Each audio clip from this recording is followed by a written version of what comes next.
Suzanne's Paparazzi Jewelry, 24/7 shopping available. 160920 is the code. Show her some love, like she showed us, from all of us here at the ASAP Network.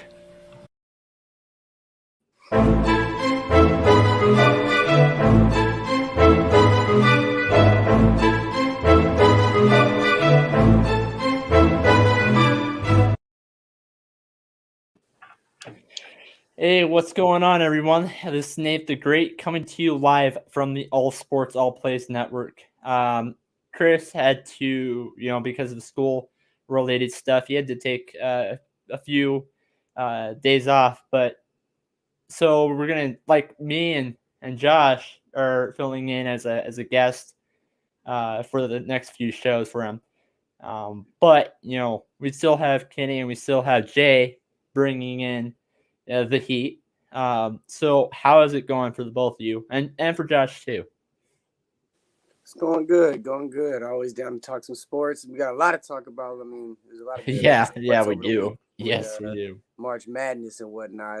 Man, upsets like crazy. It's always a good time of year.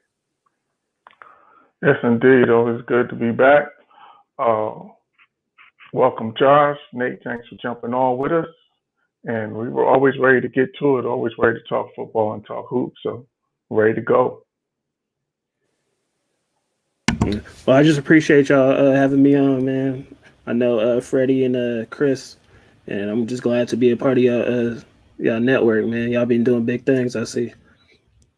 Yes, sir. We're welcoming. It's nice to have you. John. I appreciate it. We'll try to take it easy on you. Yeah. Hopefully. I'm a real Green Bay fan. I ain't like Freddie, you know what I mean? There you go. Oh, you good. Yeah. Right off the rip, you already good. Just by that statement. We're picking on him. He's not even making an appearance right now. Well, he is in the comment section, I will say that. Because I bring the real talk. He's not even on here. Yeah. He's not even on here. Don't make him make an appearance. I mean, let's go with some hot takes. Nate, Okay. I heard you, before we jumped on, you said you got a real fiery hot take for us. What's your hot take tonight? So my hot take, I've never done this so far. When I made it, oh my gosh, I had to say something. Okay, let's go. Wow. Hey, don't interrupt you. What's your hot take? Mute button. Okay, Mute I've button. never done this before, but I've actually have a hot take relating towards my team. Okay. There's really not that many quarterbacks out there that I can see making a starting appearance at a different team next year. Really, we don't know what's going to go on with Watson, and we don't know with Jimmy Garoppolo. I see him going on a different team, and maybe I can argue Sam Darnold, but that's really about it. So my hot take is I see one of two scenarios going on for my team's quarterback situation. Okay. A, we demote Drew Lock to a backup, but still keep him on the team, and we bring in Garoppolo. Okay. Or B, we keep him as a starter, but we bring in Alex Smith as backup for that veteran presence in the locker room. That's my hot take. Both of those happening. I can actually see both of those sound like they could actually roll out. Absolutely, because Mhm. they, projections are that San Fran is picking one of the quarterbacks with their pick. So if that happens, then that means Jimmy G is out the door. So that's definitely a possibility. And Yeah. Alex Smith is like you said, a veteran presence to be a mentor to Drew Lock. So both of those are definitely possible scenarios. So for sure. Yeah, we're definitely gonna get into the quarterback situation about the draft. Yeah. Man, Hey, Freddie, so hey, you sitting over here staring at Why us. are you here? You been coming in with a hot take, but you better hot take yourself CEO, somewhere baby. else. hey, Nate, I'm sorry for crashing the show, but I was in the comments, just watching the show, wasn't planning on coming on. Had to throw on a shirt real quick until my friend Joshua, which I'm glad that you can fill in for Chris, came in here throwing shots at me. Man, Excuse me. it's all love, baby. Speaking Hey, facts. hey, that's all I hear, man. Sir, Hey, sir, don't I throw know you did shots not. at. Oh, wait. I know you did not put on a shirt and crash this party to defend yourself. Of course, Oh course. my God. Put yourself on ghost mode and defend yourself in the comments. Hey, There you go. real quick.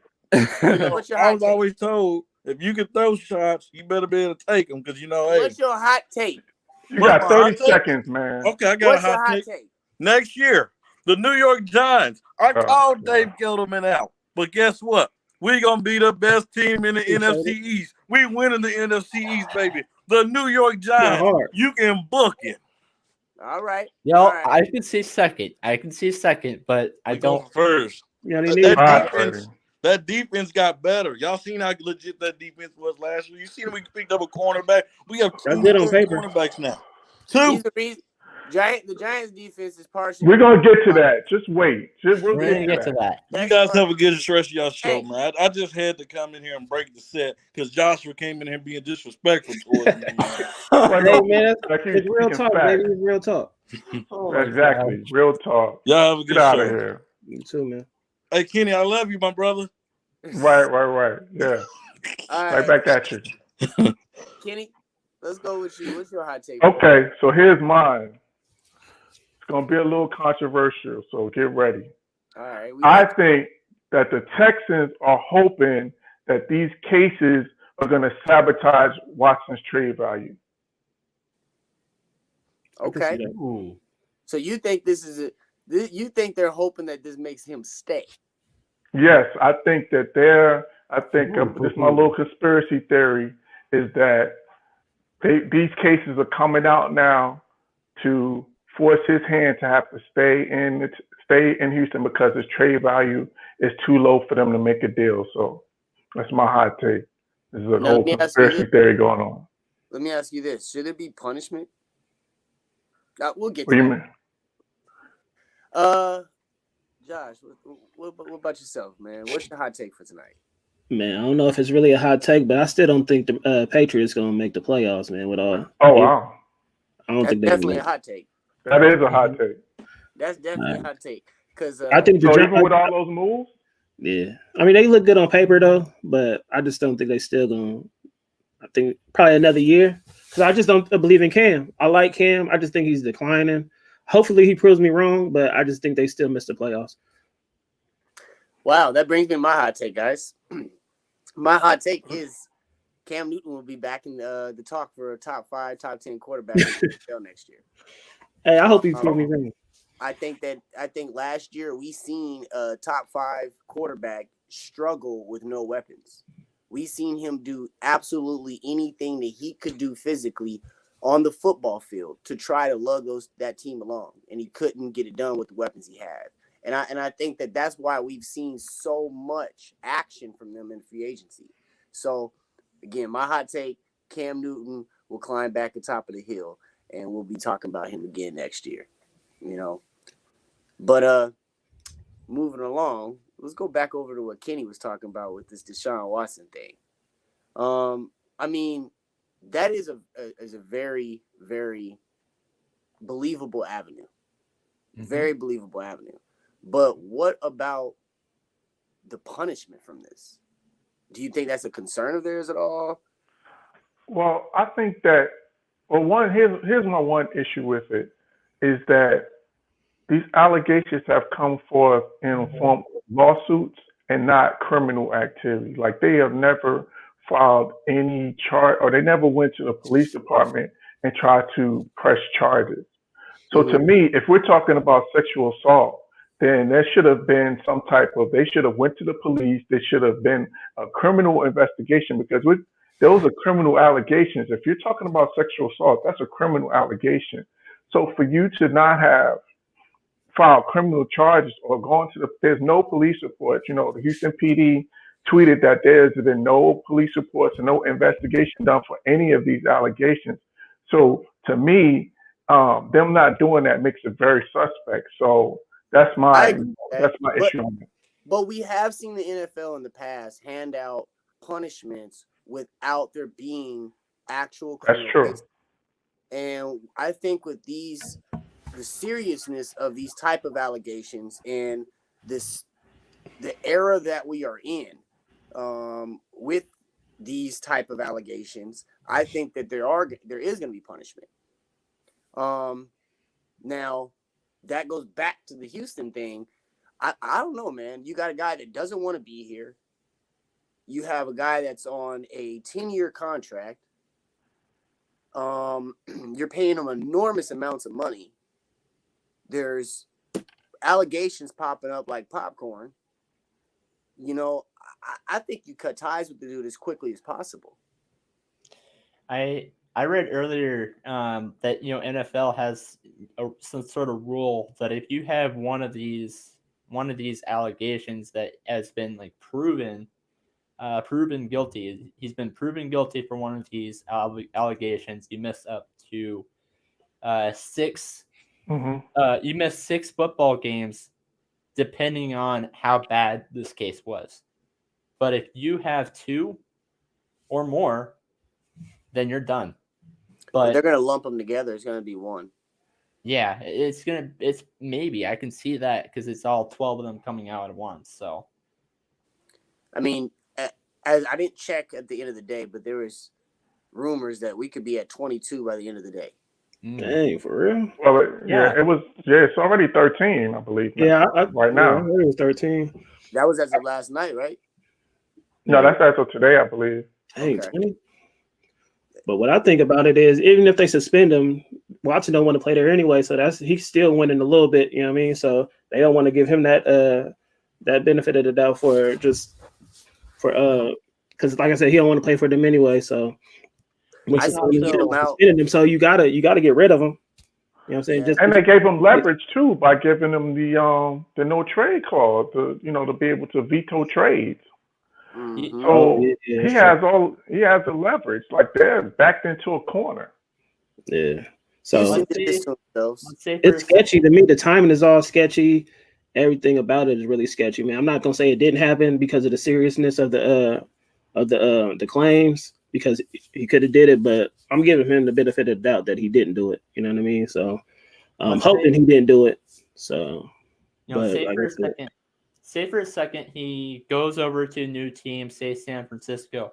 Do you think San Francisco is going to suspend him for 6 games because of what's going on? It ain't about San Francisco. It ain't about the team. Yeah, it's the league.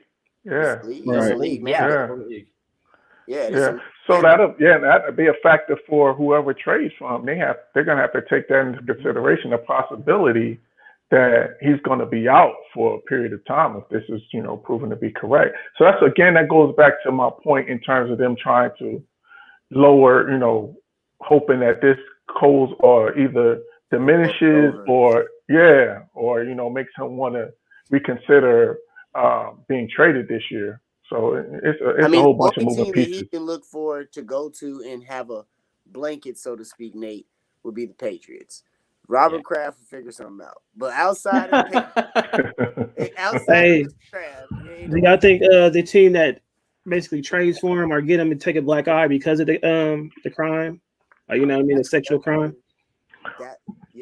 100%. And again, that's where it all makes all of those things kind of all come together and make it really, questionable. But again, like you said, Josh, like not taking anything away from the allegations, because sexual assault is definitely a serious charge. So we just gotta wait and see how it plays out.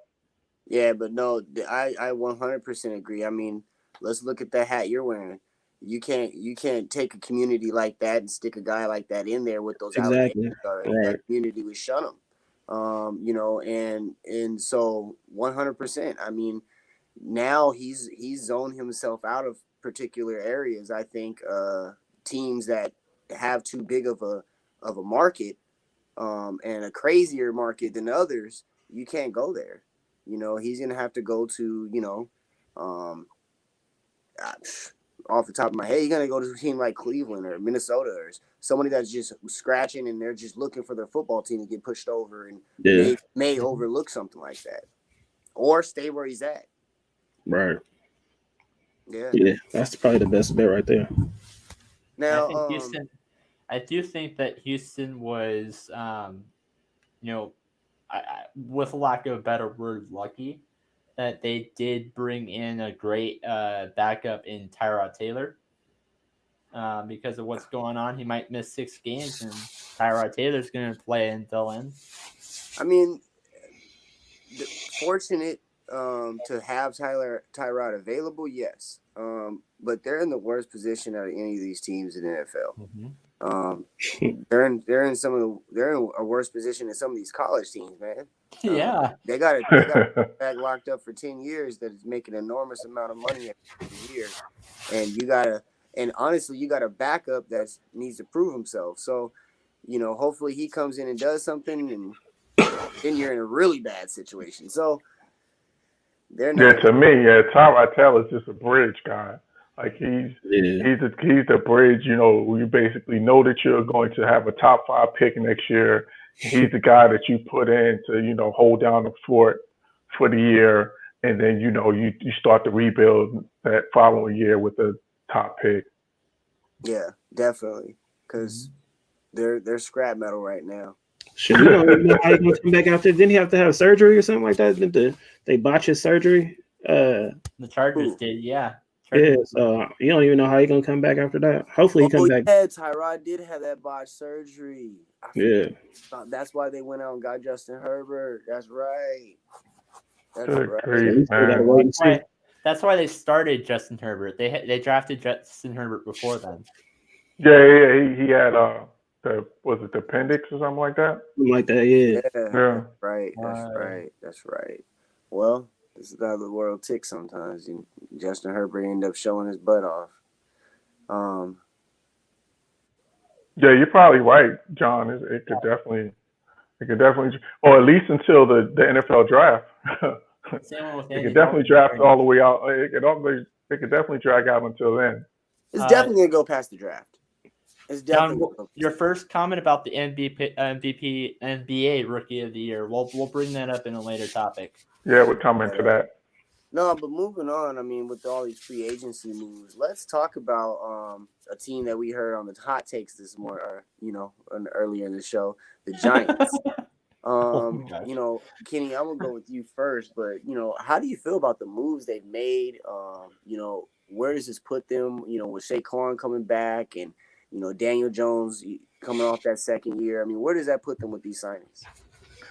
Well, they definitely got, in terms of a big weapon, an offensive weapon, in terms of bringing in Galladay. But they do have some question marks. Galladay's coming back off of an injury. Saquon Barkley's coming back off of an injury. There's a young offensive line. To me, the offensive line is going to determine whether or not everything's going to work together for the Giants. Because look, if they can't give Daniel Jones time, we always have issue with fumbles. So if he's getting pressured, and then if they're not creating holes for Saquon Barkley for the running game to get him balanced, it's not going to be able to work. So to me, that's really the key. They've done the things in terms of upgrading themselves talent-wise on the outside. Now the question is what's going to happen with the offensive line? Are those guys going to be healthy, and are they going to all be able to come together and become a contender in the NFC? So that's the part for me.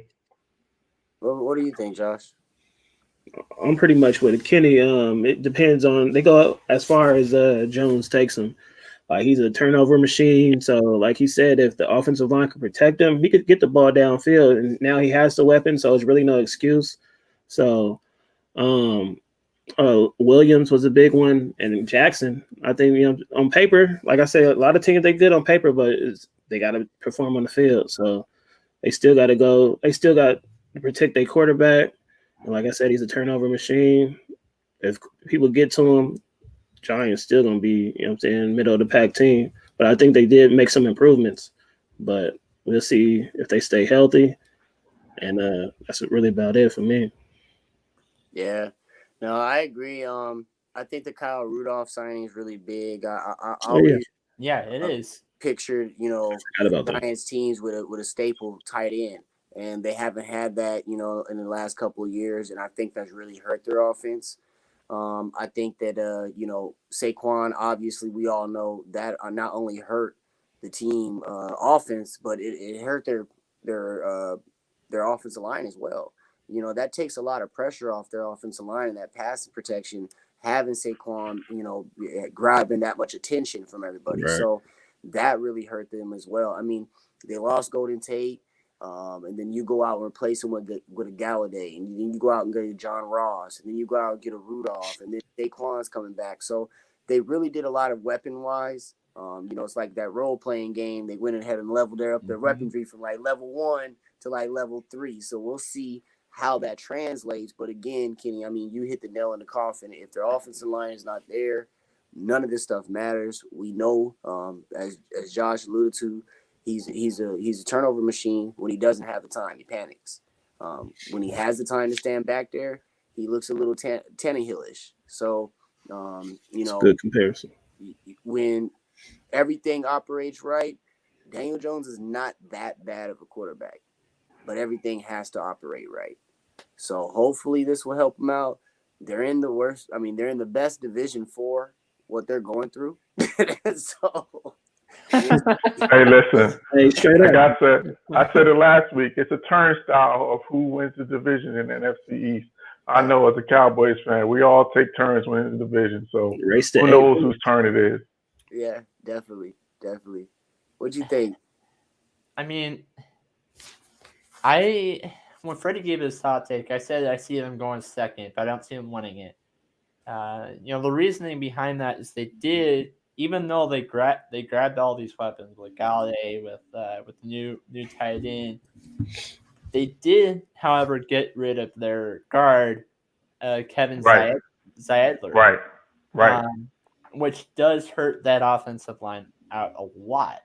Mm-hmm. And I'd rather have, and I've said this before, I'd rather have crappy weapons and a good offensive line than a terrible offensive line and great weapons. So I don't think, Dallas is going to have, I honestly think with that, their offense, I honestly see Dallas and the Giants being pretty much in the same boat. Yeah, the difference is going to be who stabilizes their defense. The Giants are pretty solid on defense, and the Cowboys had their struggles. They got a little better towards the second half of the year. But that's really going to be the difference in terms of which team is going to have a better defense. Because you could say, with the upgrades, you could say the Giants have upgraded. The Cowboys, we all know they have a stable of wide receivers, and you got Zeke. So the weapons are there. So it could be a shootout when we match up. So it should be fun. It's going to come down. That division is going to come down to head-to-head matchups. That division is going to come down to who wins the most games in the division. I predict the division winner next year to be 7-9-1. Solder is older though, John. So we don't know how much he has left in the tank. True. Yep.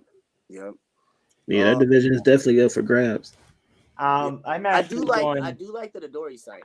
I do really like that signing there. They've needed another flashy in the foot in your face corner for a second, and that's Giants football all the way back to Jason Sehorn and them. So I really like that signing. But And Nate, another team that made a lot of moves, want to see what you think on, is the Jags. You know, they a couple years ago they made a big splash in free agency. We thought they had turned it around, and they kind of fell apart. Got rid of Fournette, got rid of Ramsey, and this year it looks like they're trying to reboot again. So I mean, what do you think about their signings? I guess I'll go first. Oh wait, who? You got it. Okay. I guess I'll go first. Before they made all these moves, I said that I'm just gonna go off of a stretch because I went off. I just said I'm gonna go off a stretch, and I said Jacksonville Jaguars probably win about 6 games this year.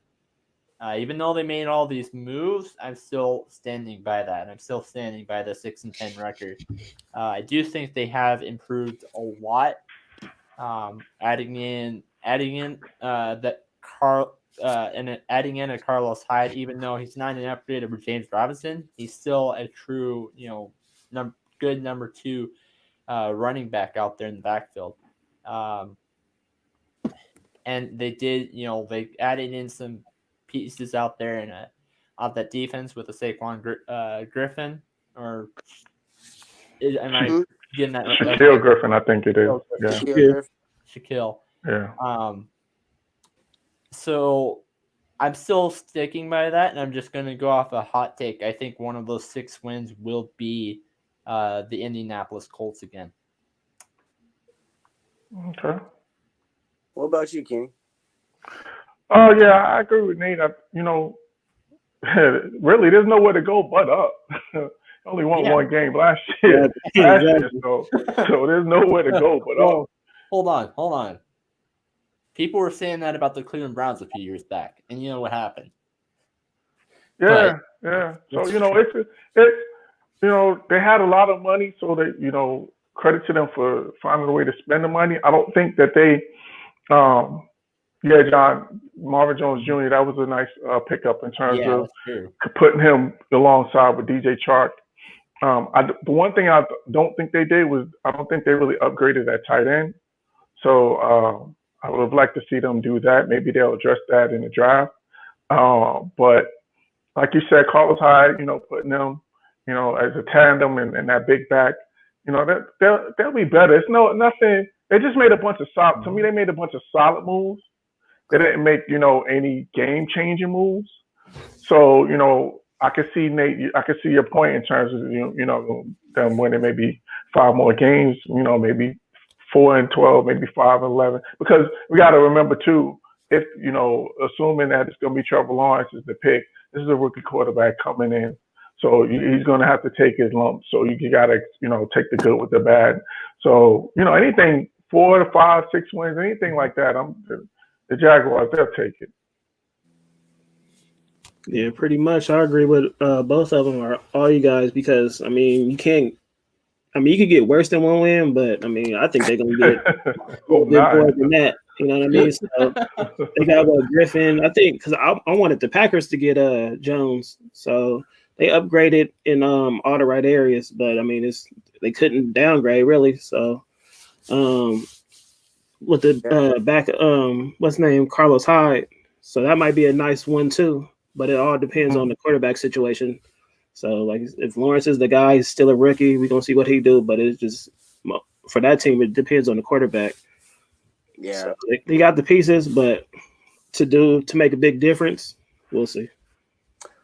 That division is going to be a grinder next year. Urban is gearing up for that.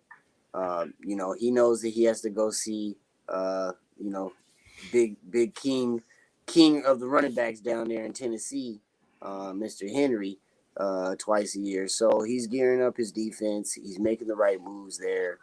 And he's going to get a guy that he knows that he can depend on to hand the ball off 30 times if he has to in Carlos Hyde. He's not going to do nothing spectacular. He's not going to, lug the team along, but he'll definitely be the workhorse if you need him to be. And going out and getting a rookie quarterback and bringing him in for the first year, you don't want to put him through too much. And if it gets like that, you do want to be able to hand the ball off. So having that 1-2 punch is going to be really good for them. They just are not going anywhere. They should be scouting for next year, looking at the next top 5 picks and seeing what they do in the upcoming season. And I think that's Urban's plan is to kind of lay a foundation here, take a small step forward and then get another high draft pick and then, really try to make a move. Yeah, he's doing it smart. There's no reason to go out there and it's got to be a slow build. Yeah, there's no reason to go out there and spend a whole bunch of money on a high dollar free agent that you're gonna waste. So he's doing it the right way. He definitely is. Like you said, I don't think he improved much on tight end. Shaughnessy is what he is. Just serviceable. Yeah, he is what he is. He's not horrible. He's not good. So who they got? Get with them. Shaughnessy. James Shaughnessy. He's just yeah. He's gonna block. Right. Setting up to run. Got it. They're setting up to run. So there's nothing. Yeah. They got a good run game. So like you said, if he gonna be a rookie, so at least he can hand it off. I think that's what that's gonna be the MO is gonna be, ball control, he's gonna probably, try to, ease Lawrence in, make, have easy reads, trying to, slowly integrate him and then start adding to it as the season goes on. It's gonna look like Andy Reid and Alex Smith. Check down Charlie. Yeah. Like Andy Reid and Alex Smith, man. No, but I mean, speaking of, rookie quarterbacks, NFL draft is right around the corner. And there are a lot of QBs that most would say are NFL ready or not that far from it. So with that being said, I mean, I've heard on Real Talk itself a couple of different arguments on who's going number 2. We have all agreed on who's going number 1, but I've heard a lot of different areas of who's going to go number 2. But question for you tonight, I'm going to go with you first, Josh. How many quarterbacks do you predict to get drafted in that first round? I think it's probably going to be a guaranteed 3, but I think it's a possible 4. Like, they say in spades, I got 3 and 1 possible. So, I mean, it could be 4, man. It could be 4. Okay. I like the way you set that one up. Okay. How many bags you hold, Nate? What you got? I think that there's going to be a record broken. I'm going to go with 5. I think those 5, I see Trevor Lawrence is the obvious one. I see Zach Wilson. I see Trey Lance. I see Mac Jones, and I see Justin Fields. Not in that order, but I see those 5. Yeah, no, I 1,000% agree that those 5 quarterbacks are definitely in the running to all be drafted in the first round. I think there's a guaranteed 3, as Josh said. I'm going to hold, and I'm going to pick 4. I think 4 are going to get drafted in the first round. I think the first 3 are going to go in the top 7 picks. So it's going to be, and that's what's going to drive it up. They're going to see them first 3. They're going to see Trevor. They're going to see, can't get his name. Fields. Huh? Fields. They're definitely going to see Fields. And then the one you like. Lance. But I like Mac Jones. I really do. And I really like his setup. He reminds me a little bit of Matt Ryan-ish. And I think that them first 3 with Lance, Fields, and Trey, them going so quick, them other guys, they're looking at those other quarterbacks and be like, nah, I'm not going to take the chance. That's when we're going to start seeing them move up the board and get these guys going. So I see 4, but there is possibly 5. I agree. I'm actually going to say that 4 are going to be drafted in the top 10. Yeah, actually, I was going to say, it's projecting right now. I was looking earlier. McShay has all 5 of them going in the top 10 right now. So, but to me, the Jets should stick with. We already had a discussion about the Jets. That what they should do with that. They should stick with Sam Darnold. That's my opinion. So they trade back. Yeah. So somebody may trade up to get to that spot, But to me, I'm always concerned about, I know you guys said you like Mac Jones. I'm always concerned about 1 year starters. Because sometimes, those 1 year starters tend to, flame out in the league. So I'm a little concerned about Mac Jones, but I'm, pulling for him because he's a local guy, me being in Jacksonville. But yeah, that's the one I'm concerned about. And then even, Trey Lance, the 1AA and not playing this year. So, there's a little concern there too. But I think the three, it's probably going to be 5, but I think one of them is somebody's gonna regret if they do all 5 go. I That's what I really will tell say. you this: if they all 5 go in the top 10, the draft is going to be bonkers. It's going to be bonkers. Yeah, that's gonna Because be then you're crazy. going to have guys, like Chase. You're going to have guys going in places they should not be going. You know what I mean? You're going to have guys going to teams that they shouldn't have had a chance to get this guy. Like, for instance, my Cardinals. I'll tell you right now, Chase is on the board. I don't care what position we need. We going to grab Chase because that's just who we got. Like, Cliff is going to be like, oh, I can't pass that up. You know what I mean? So even though we need a J.C. Horn, we need to go a different route. And, just to give my, that example. But if those guys go in the top 10, all 5 of them, this draft is going to be bonkers. It really is. It really is. But, Kenny, I wanted to ask you about that Mac Jones thing because you're right. In those 1 year starters, typically you want to put them in like a grooming position, kind of like Love in Green Bay right now. So where would be your perfect marriage for Mac?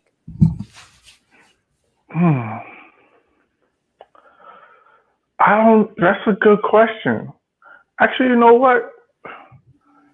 What pick what's the Patriots pick in the first round? Patriots? Yeah. You got the cheat code. Because that to me, that's that would be a landing spot, and then he could be the transition guy for Cam. You know what I mean? So that to me, that would be the great. What were you saying, Nate?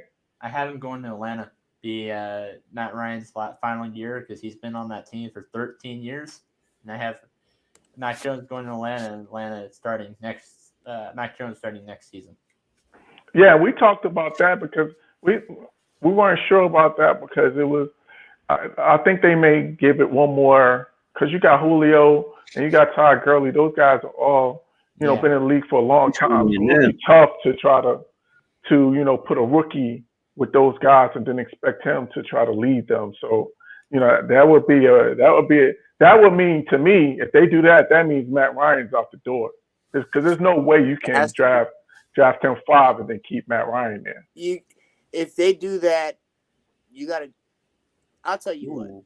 If they're making a transition from Matt has to go to the Jets for the number 2 pick and some change. Trade Matt and some change for the number 2 pick. Let them transition from Sam Darnold. And then go ahead and get you a quarterback because that's the only way. You can't just go out and grab Mac at 12 because they got the 12th pick. At that place, especially. That's too high.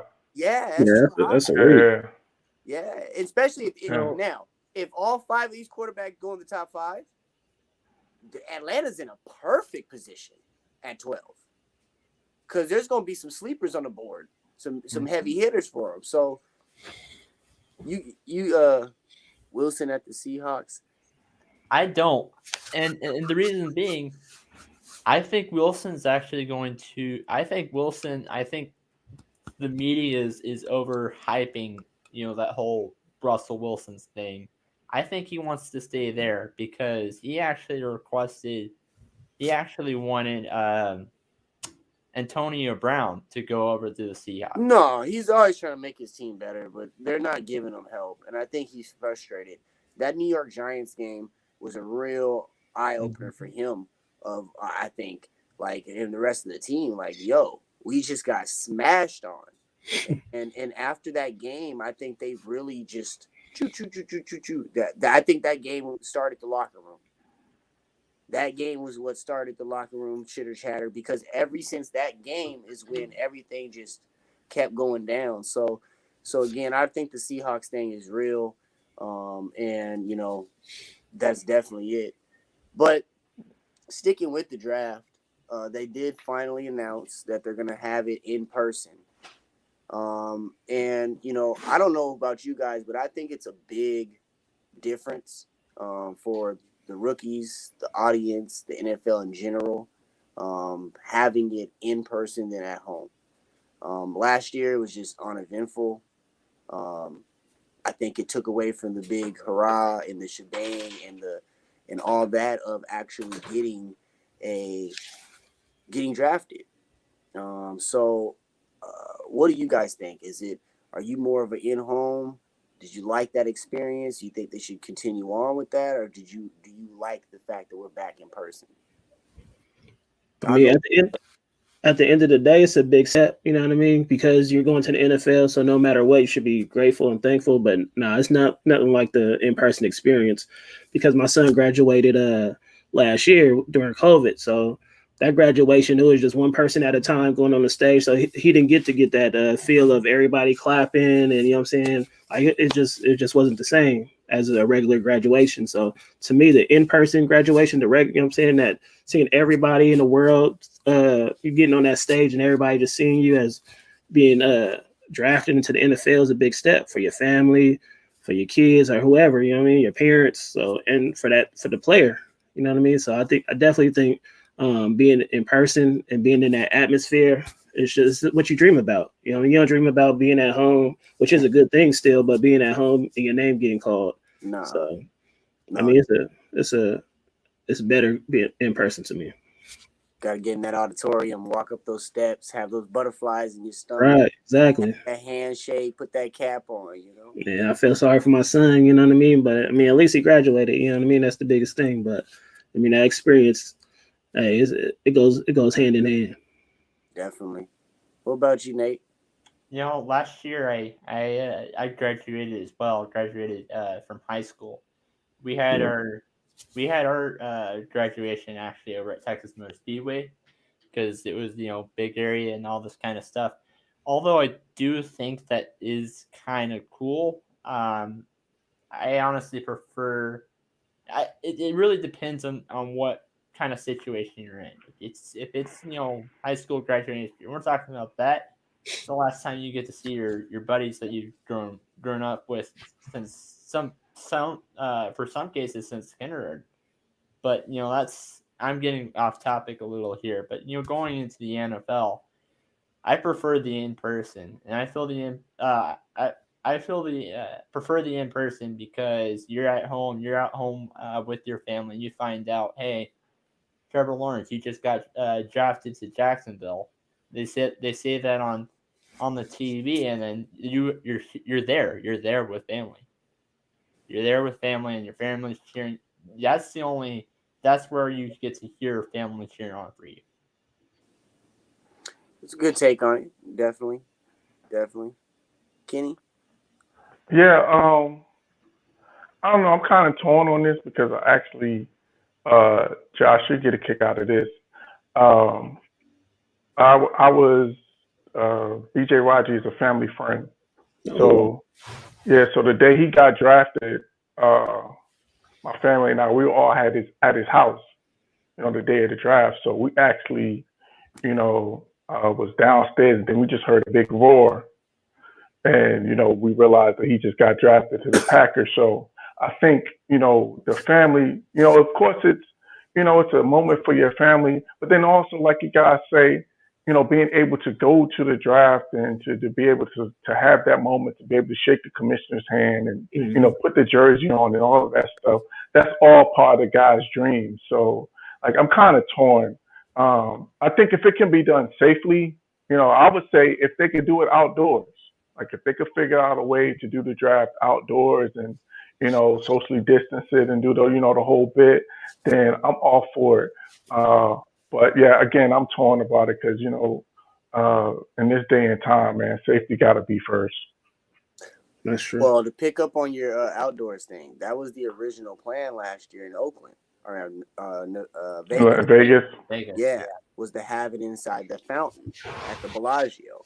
So, it's definitely, there's ways to do it. We've seen some heck of some things in Miami, different types of events on the water and things like that. So there's definitely, I like that angle. But there's nothing like an in-person experience. There's nothing like you were alluding to, Josh, like getting your name called in the auditorium of other peers, other people that you are going to play next year. Yeah, you're sitting with your family. You've done that many times. You've had a college, you had a high school graduation, you had 8th grade, you even had a kindergarten. You did the family thing. This is for you. This is journey to leave from all of this brotherlyhood stuff and move on to another one. Like you made it. Sayonara and your hello at the same time. So I think and a point of a career base, that is better. It's that wake up moment. Job starts today. Yeah, you know what I mean? So I definitely think that it's moving back to that is going to be great. Of course, we have the COVID situation that we all want to be thoughtful of and not be what's the word I want to use, selfish because of our wants, but it's definitely something that I think is better for the players themselves. All right. Where's the draft at this year? I think it's in it's in Cleveland. Cleveland. Yeah, it's Cleveland. Yeah. Easiest place to do it, the Hall of Fame. I was thinking Tampa, but no, that's where WrestleMania. Yeah, maybe they do it at the Hall of Fame. Where they do the enshrinement, where they do the acceptance. The speeches. Maybe they do it out there on that grass field. Exactly. Yeah, exactly. Switching gears a little bit. NBA, man, a lot of stuff crazy happened over the weekend. Some changes that might shift around.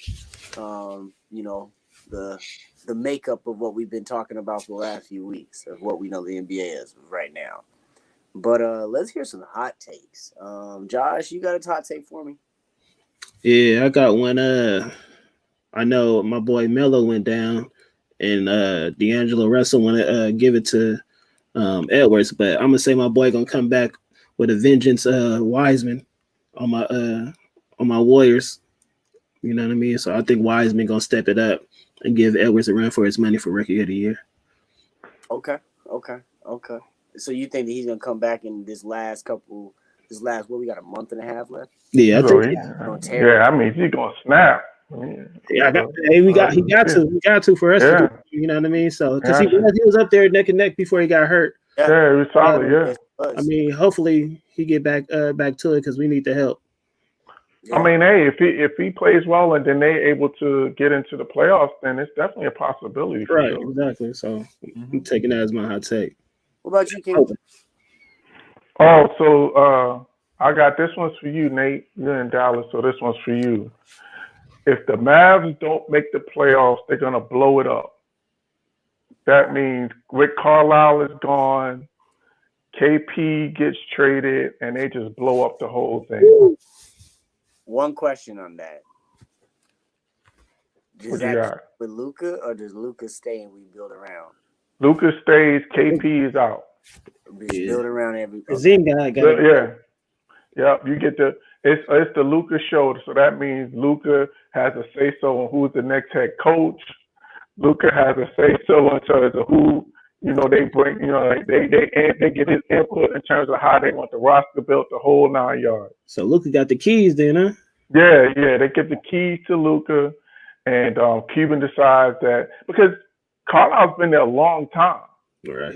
And they've really been like middling like these last 3 or 4 years, either not making the playoffs or going out in the first round. Right. Even a couple years with Dirk, even.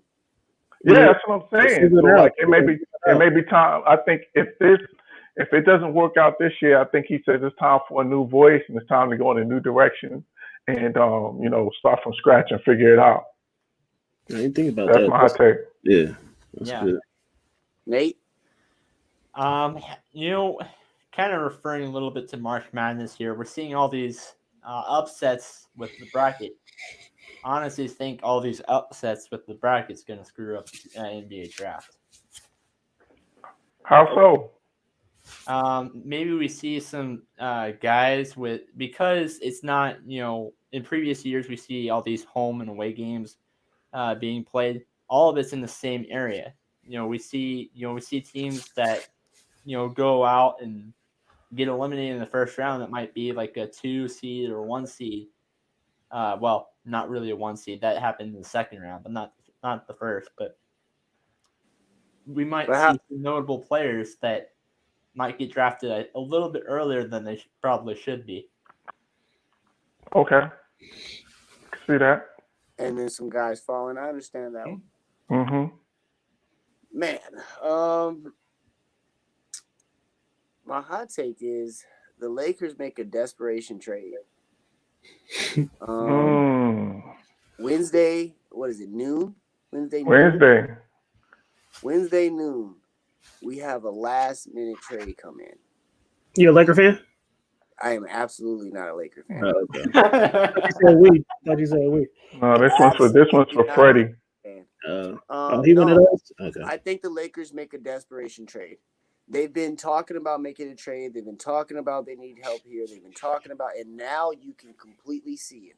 What we've been telling them all year is 100% in their face. That means them holding on to Tucker. That means them holding on to Caruso.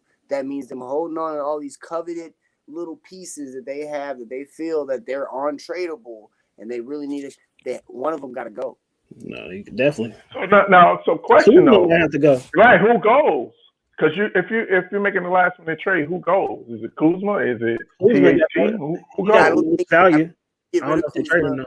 I think you package up Caruso, a couple of picks. You might even have to throw in Tucker. Maybe Caldwell goes somewhere.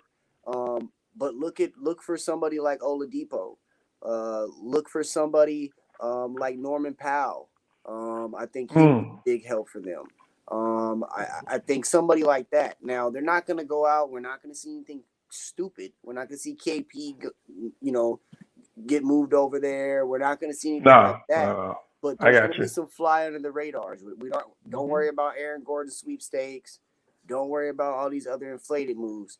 There's going to be some under the radar Norman Powell's. Look at Kyle Lowry.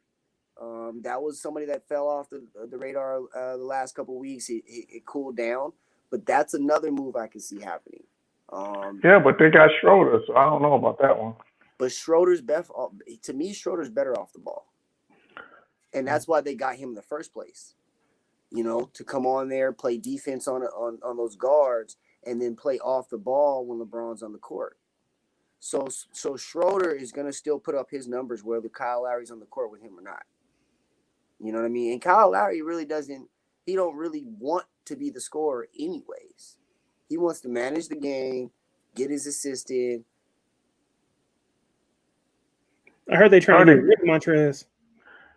Yeah, they already got him. What do you mean? They trying to get rid of him. Oh, yeah. They trade him. Now, it could be. He might be the piece that has to go. If you're gonna do something like, you're gonna have to give. You can't just. You're not giving no back balls. You're gonna have to give up a piece. Yeah, you're gonna do that. To make a difference. Now, Montreal Harrell level, we're back into maybe an Aaron Gordon sweepstakes. We're back into maybe a package involving Zach LaVine moving. Somewhere like that. If we get back into the Montreal Harrell point. I think they stay low. I think the Lakers have Lakers. There's a couple of teams in the NBA. You got Boston. You got the Lakers. When they start rattling with things, they have pride. So once they say something, they feel like they can't go against it. So they've already said some things about their team that they're not. They like the team that they have. So I don't think they're gonna move the main course, but those side dishes might get shuffled around. Boston need to get rid of Kemba, man. I like Kemba, but they falling off with Kemba. I think they need to get a big. But they need to stop getting hurt. That's what Boston needs. No, but I did flag his name a couple times, but that now we know. He's finally, Aaron Gordon has officially requested a trade. It's out there on the market. It's out there in the open. What team makes sense? Where do you see him going? Who do you think's out to get? Let's go with you first, Nate. There's a couple teams out there that I'm thinking about. I was gonna say, Rockets, might be interested in throwing in. They need help. They need help. They lost 20. They're losing 20 straight. So anything's probably an upgrade over what they have. But the other team. The other team that I'm thinking about right now is maybe Boston. That's interesting. Ooh. Okay. Yeah, that's interesting. I don't know if they have the pieces to give up because they're so Yeah. Their team is so built around maneuvering their core players in and out to keep them kind of fresh and shooting. I don't think any of those core players go. And I'll tell you what, the only one that would be able to move that's substantial like that, Jaylen Brown. He this year he didn't shot up so much. Right. You got to get a bigger haul than an Aaron Gordon for a Jaylen Brown. So Yeah. I do see Boston coming in, but I don't know if they have enough to really. It might be a three-way though. They might have to get another team involved to make that happen. Definitely. But that would be interesting. That would be interesting if they could figure that out to pair him with those three guys they got in the backcourt. Put an athletic guy in the front court that can, finish at the rim, and so that could be interesting. That'll definitely solidify him as a top 3 in the East. Yeah. What about you, Josh? I mean, I heard it a little bit earlier today or yesterday. Coming to my team, Golden State. For Oubre, you know what I mean? I kind of like Oubre. He was trash at first, but you know what I mean? He started. So I mean, to me, this season's a wash. We ain't doing nothing with Clay anyway. But if we was able to get him I'm not a big Draymond guy, but I definitely don't think we'll trade Draymond for him. But no, you can't. We could trade Oubre because we getting Clay back next year. I wouldn't be mad at that. It's gonna take more than that, though. I think you got to give up more than Oubre. Oh yeah, got to be Oubre. Maybe some draft picks. Get a second round pick. No. You don't have to give up that first round pick, pal. I know that's why I'm trying to keep. Yeah. I know you want to keep that pick. It could be a lottery, so yeah, you're gonna have to get that up. We'll give it up just to make some noise next year. So here's an interesting idea: Pacers for Miles Turner. That's an interesting one. I heard Miles Turner was an interesting one. Another one that I thought about was Chicago. Adding him as a young piece to go with Levine and marking in. Maybe they trade back the big guy, Wendell. What's his last name? Wendell. The big Duke, the big kid from Duke. But anyway, that maybe put him in there and maybe Kobe. No, Wendell Carter. No, I'm saying keep marketing. Wendell Carter. Thank you. Wendell Carter. Maybe put Wendell Carter and Kobe, the young point guard. Maybe put him in the deal and bring Gordon in because they really combining him with marketing. You have two athletic and then a stretch four and you got that guy that can go over the rim with his name just skip with Zach. That could be an interesting combination because I think they're trying to build something there, and that'll be another young piece. So Chicago could be another look for him. I just feel bad for Aaron Gordon, and I applaud him for requesting for trade because he's just tired. He wants to be in a winning situation. Clearly, the only reason why you would make that request is because you want to be in a winning situation. Mm-hmm. And this guy couldn't even win a dunk contest. Right. He should have. Guy's been, what I'm saying. So since he's been in the league, he just hasn't been able to catch a break. Just be on the team. Yeah. I applaud him for wanting to want to get out there and be in the situation. Here's another one that I just popped in my head. What about the Atlanta Hawks? That'll work for both teams. Yeah, I can see that. That'll work because John Collins don't want to be there. That's what I'm saying. Maybe they do that, and stay young. And he's a lob partner for Trey, and maybe they do that. Yeah. Now, Who you got, Jay? I mean, those are all besides the Boston one. They all make sense, but I don't think those elevate them to contenders. Right. And if I'm a team that's going out to get Aaron Gordon, it got to make me a contender because I'm gonna give up some stuff for him. Or I gotta be a young team like you said, Atlanta, trying to make a curve, over. If I'm Memphis, I'm calling.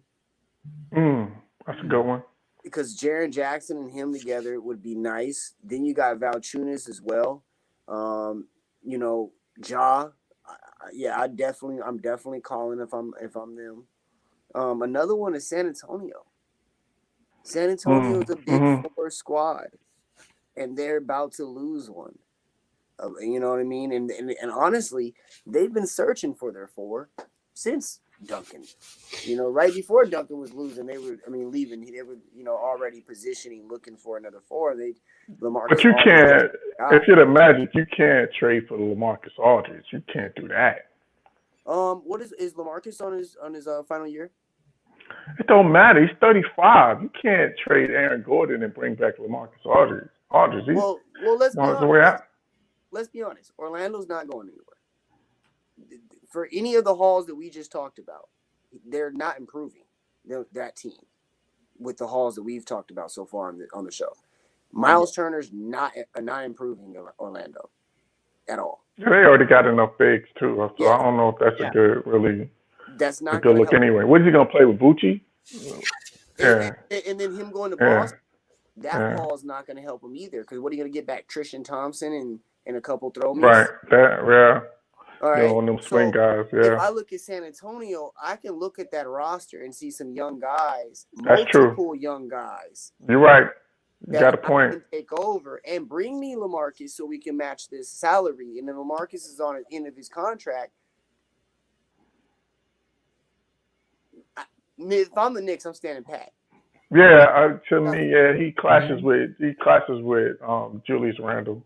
Well, no, I don't think that's fair. Well, I think he was talking about the trade deadline in general. But if I'm the Knicks, I'm not trading for nothing else. I did my Derrick Rose. We're good. Next year, we're going into free agency knowing we had a super duper year and we improved a lot. So, and with all that cap space, next year I'm going hard in free agency. I ain't using it this year. Yeah, I agree. I would, and especially if that, to have the Mavericks pick, and they're right now at the 8th spot, and they're Golden State is knocking on the door. So if the Mavericks don't make the playoff, that becomes a lottery pick. So that's 2 draft picks plus cap space. You could really make something. You could really make something happen. Yep. But keep on moving. I want to go to this Luka thing. We talked about it. You brought it up with Dallas. If they don't make it, you blow it up. And you said the keys to the Bentley are pretty much been handed over. They're just hanging on Luka's wall. So looking at the league and what's going on and looking at Luka's performance this year, I'm going to go with you first, Kenny. Do you see Luka as MVP? Should he be a candidate this year? No, you can't be just barely hanging on to the A seed and be an MVP candidate when you got guys like James Harden. You know what I'm saying? These guys, Dame Dollar and Bede, these guys putting up major numbers and winning and, contending CP3 and the list goes on and on. Shucks Booker, you could throw him in there too. And of course LeBron, before he got injured. So you can't put him, he's on that next tier in terms of if it's top 10, maybe he's in there, but top 5, nah. No, he's not. Nate? I look at when talking MVP, I look at if you take that player out of the team, out of the equation, where would that team be without that player? So even I don't think he will get it, but I would put him in the conversation. I think you maybe put in Jokic or James Harden in there, but that I think will get more votes. But I would at least put him in the conversation. Josh? No, because if he deserves some consideration, Steph does. But you can't get the MVP at the bottom of the food chain. You know what I mean? At the bottom of the seatings. So he deserves some credit. Or you know what I'm saying? Appreciation. Like they definitely wouldn't be where they at without him. You know what I'm saying? Same for Steph, but you can't be the eighth fighting for the eighth seed and be. That's just the way it goes. Like Nate said, like if they take Luka off, they gonna be trash. But that's with a lot of players too, though. You know what I'm saying? Like with Steph, we gonna be trash without Steph, but you can't be fighting for that eighth seed and actually get the MVP or take it serious because you got to be contending for them. If probably if Luka and them was in fourth seed or you know what I'm saying around then, probably yeah. But as of right now, nah. Yeah, no, I agree with all of you. I mean, Nate, you got a point. If you take them away from the team, they'll be dead last right now. Yeah. But let's be perfectly honest. That team is not a dead last team. That team is undefeated. That team is not supposed to be where they're at. That team shouldn't be relying on Luka the way they are. You got Porzingis over there. Pretenders. I'm gonna have to change his name. Yeah, exactly. I'm gonna use that one. Like, and they had my boy LaMarcus get labeled a Mr. Stilachek for the longest time. So I think Porzingis, I think Josh Richardson, I think this is more. Don't get me wrong, I'm not trying to take anything from Luka and his play, but I think this is more about how bad Dallas is playing than this is about Luka being an MVP. And so I'm sorry to flip the narrative. I like Luka's game, but looking nice. I see more of that than I do him being MVP considerations. You know, I'm in Phoenix, man. I got D-Book. He putting up 72 on people. He out here scoring 50. He out here doing 45s. We ain't out here asking where's our MVP trophy. Getting slept on too. You know what I mean? Because it is what it is. Sure, and CP3 got to be in the conversation too because they became a playoff contender the day he walked in the door. But and that's my point. That's what I'm getting at. Like Devin was doing this and doing this and doing this, but we were ninth, we were eighth, we were ninth, we were 10th, we were ninth. Then Chris Paul come in. Now we're third.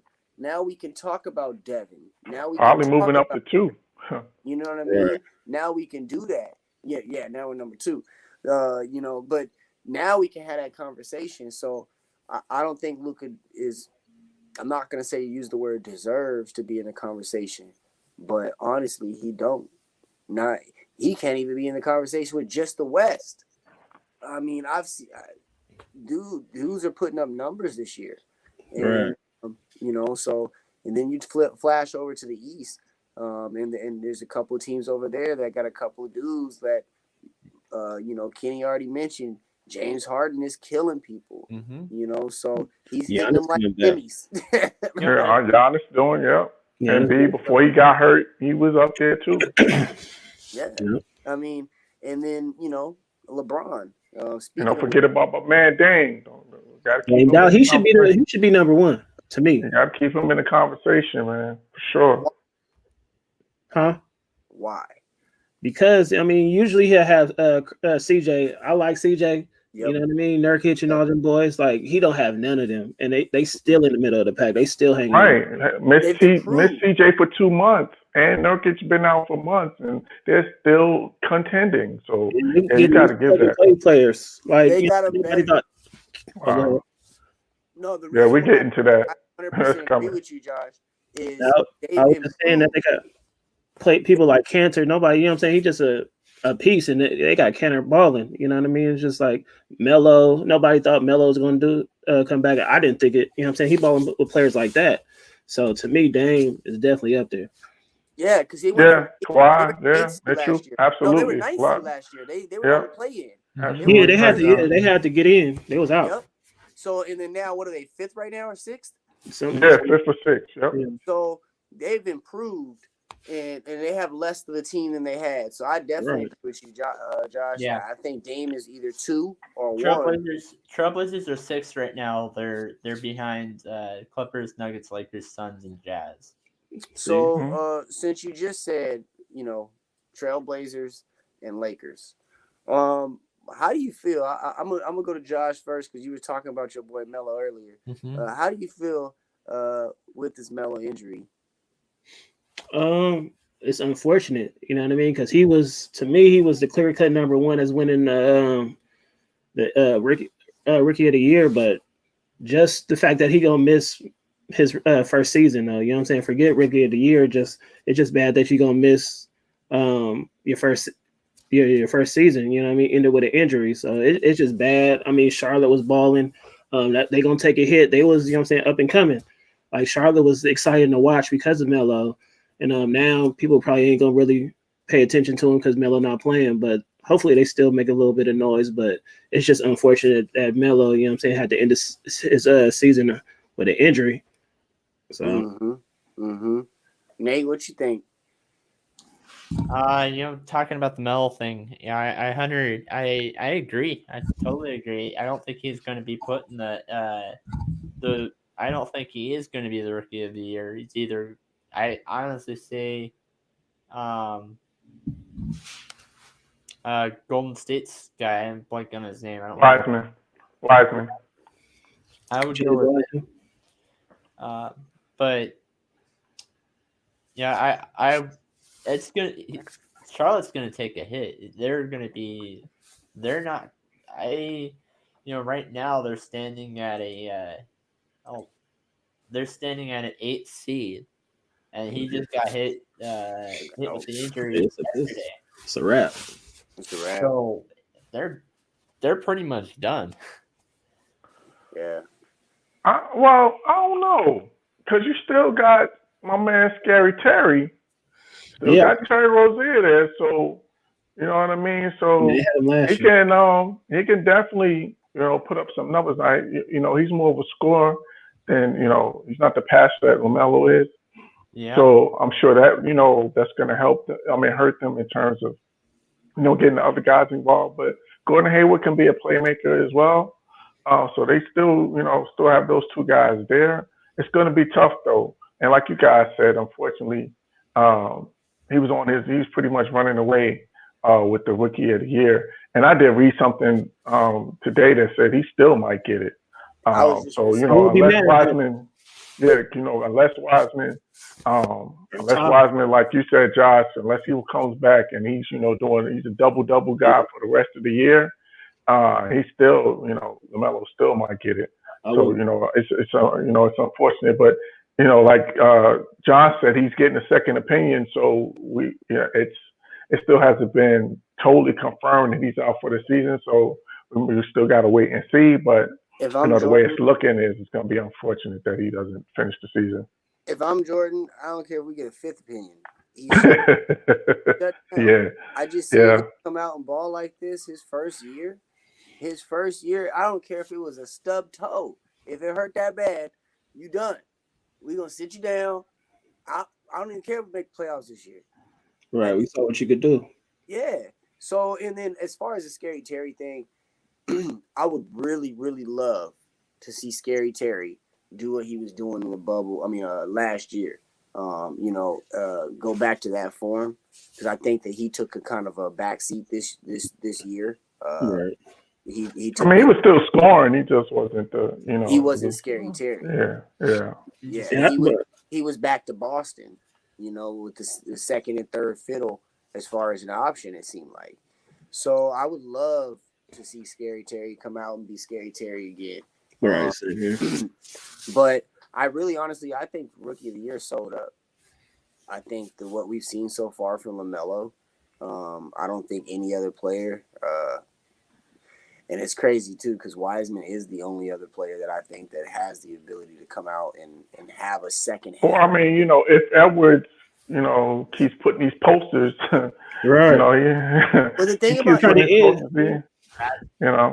the thing I have a problem with Anthony winning it is he's been here and he hasn't really been injured, and he hasn't done nothing yet. And and losing team. So I get the point. But Wiseman was on. They were struggling in the beginning when Golden State was kind of struggling to get it going, and Wiseman was still doing his thing. Yeah. And LaMelo was coming off the bench doing his thing. So you look at Anthony and you look at Jameis. they both started for the get-go. LaMelo was on the bench. LaMelo did his thing, took over another position, exceeded from that. And so I think LaMelo wrapped it up, if you ask me. But we'll see, you know. But another major injury, another major blow, Kenny, make sure Freddie don't pop up in here again. What you think about LeBron, man? Oh man, that was probably besides the NCAA tournament, that's probably the most shocking news of the weekend. You know, seeing LeBron go down because, you know, the dude is a, you know, freak of nature. You know, we've been just applauded how he's played on such a high level at his age. And, you know, it's just an unfortunate injury. And, you know, and people talking about, you know, giving Solomon Hill, you know, crap, man. Come on, man. That was just a hard-nosed play. There was nothing malicious behind that. It's just, you know, an unfortunate injury. And I honestly, you know, really think that, you know, unless AD comes back and is towards the end of the season, then they're gonna be like a 6 or 7 seed.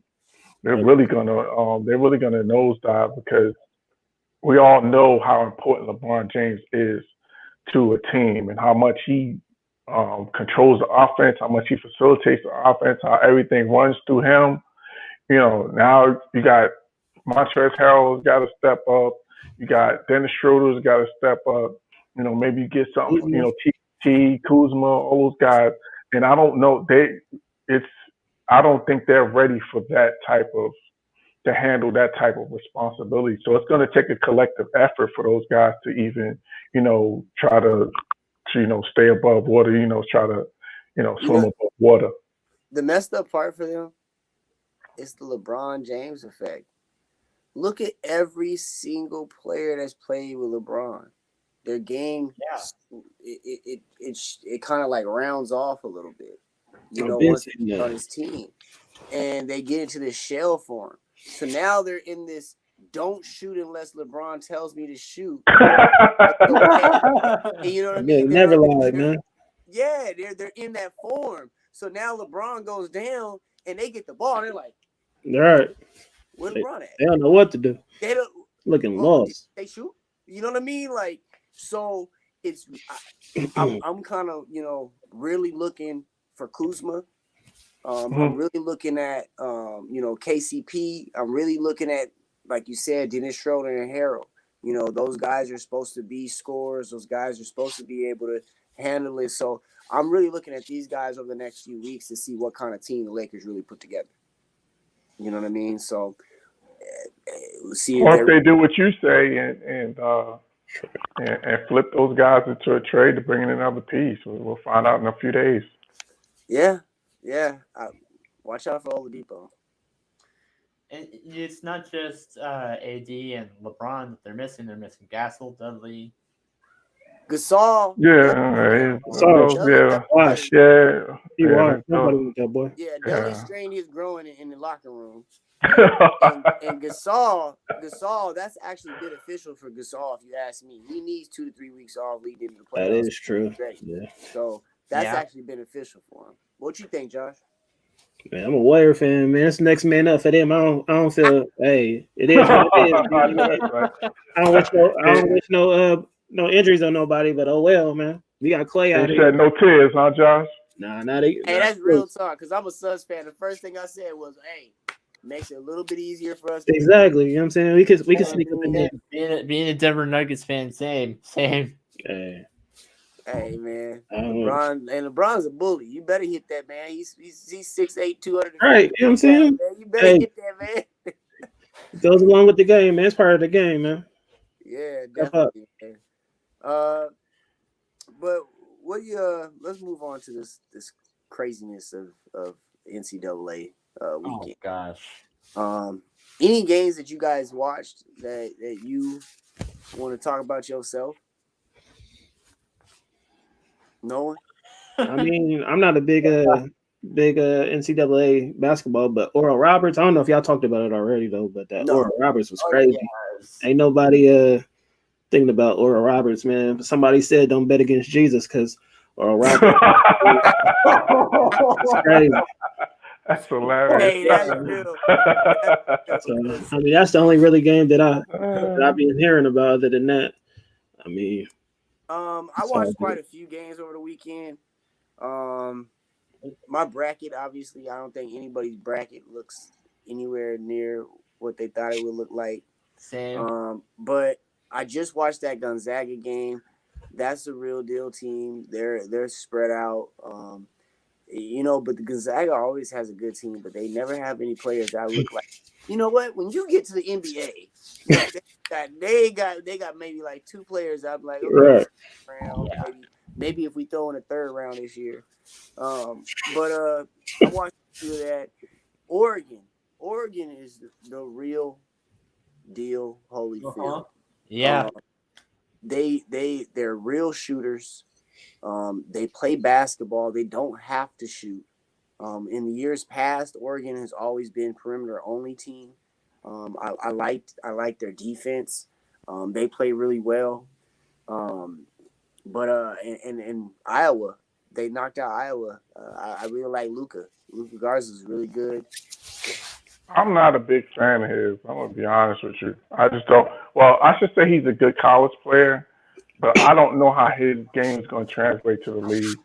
Because to me, he's like a Marc Gasol, like a young Marc Gasol, just big and unathletic and not very mobile. So I'm not sure in this 5-out and this, pace and space league, I'm not sure how he's going to be able to guard out. You switch a pick and roll with him. I don't know how what he's going to do. You know what I mean? So I'm not sure how his game's going to translate to the league, but I think he's a good college player. Yeah. Go back to that last comment real quick. I totally agree with that. Trey has been saying that all season. But no, you're right. You're right, Kenny. I really like Luka's game. I really do. He reminds me a little bit of Nikola. He reminds me a little bit of Jokic. I think he needs to lose a couple of pounds if he's going to have a chance in the NBA. But the thing that I'm going to tell you that gives me some hope with him is his dog. He has that dog in him. And he don't quit. He fights for everything. Even if you think he's out of reach, he's still fighting for it. And that's what I like about him, what I think makes him a little bit better than most players, in that position that he's in. But I agree. It's going to be hard to translate his game to the NBA. Hopefully he figures it out because he's a really good player. He really is. I know I'm kind of changing the subject a little bit, but Syracuse has been – I did not – Oh, yeah. Hey, man, Buddy Boeheim can shoot that ball. His daddy taught him creep around that court, man. Yeah, that was a really good game. And Syracuse, Syracuse, it's that 2-3 zone, like it's, you know what it is, you know what's coming, and you still, have trouble. Teams have trouble figuring it out, especially when it comes to tournament time. So but here's the other part of it is they always got to keep the games close because if they go down, you can't play zone when you're down. Mm-hmm. So they always got to either play from ahead. They can't play from behind and play 2-3 zone. So it's all or nothing when it comes to Syracuse. But having said that, Buddy Boeheim is a big time shooter. He really is. But that thing about Syracuse and the reason why it works in tournament, man, is the butterfly jitters and the turning play. If you're not a lights out shooter, those butterfly jitters are real. And making your team shoot, excessive amounts of outside shots is a great defense in that type of situation. So that's why they always, turn out to be a little bit better towards the end of the season. But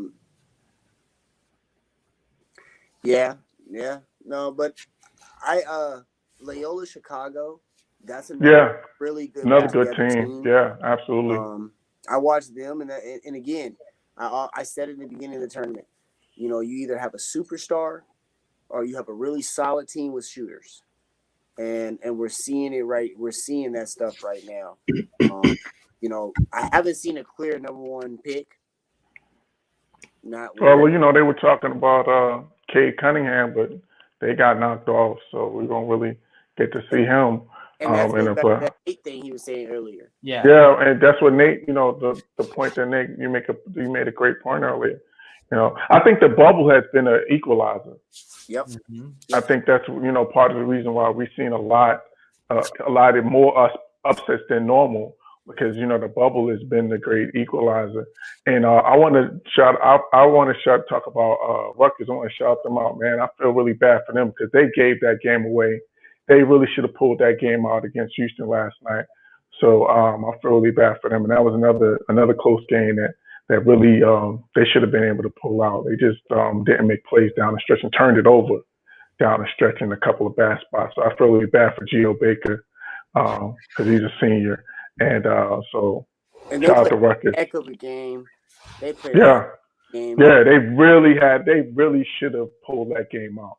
Yeah, and Giroux, I think his name is Giroux, from Houston. That dude. He gutted it out, man. dude. And Yeah. he was hurt from the right before the first half ended, and that hip was really bothering him, and he stayed on that court. And without him, Rutgers, they won that game. They really did. So big ups to that guy. Yeah, that was a wonderful game right there. Anybody, any games you're looking forward to this week? I would say for me, Baylor versus Villanueva. Something about that game. Villanova? Yeah, that's gonna make a I keep saying Villanueva. I don't know why. You thinking of Charlie Villanueva? Yeah. Yeah, That should be an interesting matchup. Did Michigan win? yeah. 'Cause Yeah. Michigan did win. Okay. And I want to see them. I want to see Gonzaga again. So those are two games. Those are two teams that I'll be watching, and then Florida State too, because they are. You know, as long as Leonard Hamilton has been there, they're pretty much a Sweet 16 team. They haven't made the Final Four since he's been in. He's been in a long time. So I'll be watching that team too. So those are the three that I'll be looking at. Well, just a little update on right this moment. Upset alert. USC's up 40-21 on Kansas. Yeah. Oh, that's another one. And man, Yeah. Pac-12. If we go another year without them giving us our darn respect, man, give us our respect. I think as of today, we're gonna be 9-0. No, we lost. Colorado lost to Florida State, but we were 7-0 going into today. 7-0. The Big Ten started out with 9 schools. Mm-hmm. 7 of them was eliminated as of this morning. So it's been upset city. UCLA advanced, Oregon advanced, and then now we about to have USC advanced too. But I'm hoping to see Alabama and Michigan. That'll be really good. Yeah. Really good. That Kansas USC game's messing up my bracket right now. I had Kansas going to the Final Four. Oh yeah, me too. But Gonzaga and USC is gonna be a good showdown. That should be a good one. That should be a good one too. But any closing rants, raves, comments from anyone? No, man, the NBA trading deadline. That's what I'm looking forward to see what happens. We'll see, if there's any late moves that's gonna put a team that's gonna make a contender. That missing piece. We'll see if there's any missing pieces that are added to any of these teams. So we come back on Thursday. That's what I'm looking forward to, being able to talk the reaction to the trading deadline. That's it for me. Definitely same here, man. Well, if that's it, man, well, it's a wrap. It was a pleasure. I will see everyone on Thursday. We can do this, like you said, trade deadline wrap up. Mm-hmm. And then also a little bit of the Final Four notes because we'll be going into the Final Four weekend. So I just want to appreciate y'all having me on, man. always, Absolutely. Yeah. Thanks for jumping in.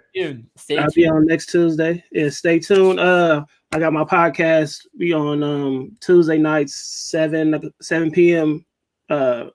West Coast time. So that's 10 o'clock y'all time, I think. Or some of y'all's East Coast time. So the Stay Tuned podcast. I'm a friend request all y'all. So In a few minutes, we're the next show right after this. We're going to be breaking down, every single March Madness game. That's pretty much what most of the show is going to be about, is breaking down each March Madness game up to this point. So stay tuned for that. So just in a few minutes. All right. Well, All right. thank you for all the viewers out there, and we will see you on Thursday when we do it again. But all right. for now, so long.